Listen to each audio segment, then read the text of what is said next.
ચલો વિદ્યાર્થી મિત્રો, આજે આપણે ધોરણ 7 વિજ્ઞાન એમાં ચેપ્ટર નંબર 11 પ્રકાશ.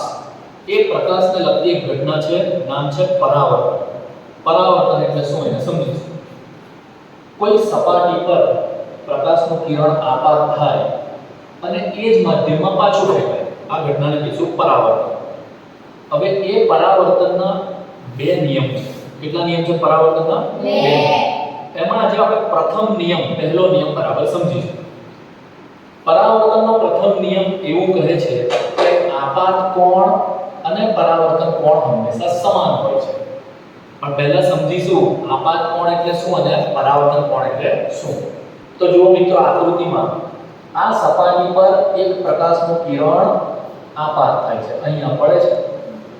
તો સપાટીને જે લંબ દોરવામાં આવ્યો, સપાટીને લંબ એટલે કેટલો ખૂણો બનાવે સપાટી સાથે? 90. એવો એક રેખાખંડ દોર્યો, એને કહેવાય સપાટીને લંબ. સપાટીને લંબ સાથે જે ખૂણો રચે છે કોણ? આપાત કિરણ. એને કહીશું આપાત કોણ. હવે આ કિરણ અહીંયા પડીને આ બાજુ પાછું ફેંકાય છે. એ કિરણને કયું કિરણ કહીશું? પરાવર્તિત કિરણ. પરાવર્તિત કિરણ લંબ સાથે એક ખૂણો રચે છે. એ ખૂણાને શું કહીશું? પરાવર્તન કોણ. તો આપાત કિરણ એ લંબ સાથે ખૂણો રચે એ આપાત કોણ. પરાવર્તિત કિરણ લંબ સાથે જે ખૂણો રચે એનું નામ પરાવર્તન કોણ.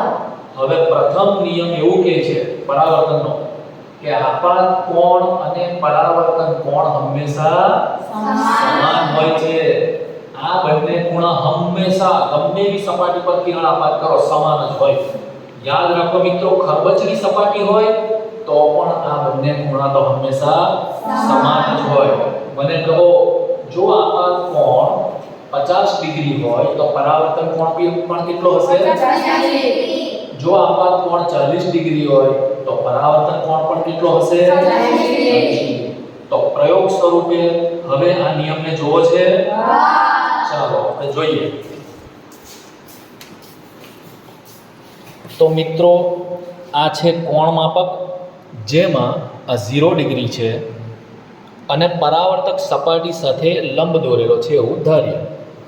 હવે આ લેસર લાઇટ જેના વડે 40 ડિગ્રીના ખૂણા પર કિરણને આપાત કરીએ. તમે જુઓ કે 40 ડિગ્રીના ખૂણા પર આ કિરણ આપાત થાય છે લંબ સાથે. 40 ડિગ્રીનો ખૂણો 10, 20, 30, 40. તો પરાવર્તન પામીને પણ એ કિરણ 40 પર જ પરાવર્તન પામે છે, તમને દેખાય છે. તો મિત્રો, આના પરથી આપણને જોવા મળ્યું કે આપાત કોણ અને પરાવર્તન કોણ હંમેશા કેવા હોય છે?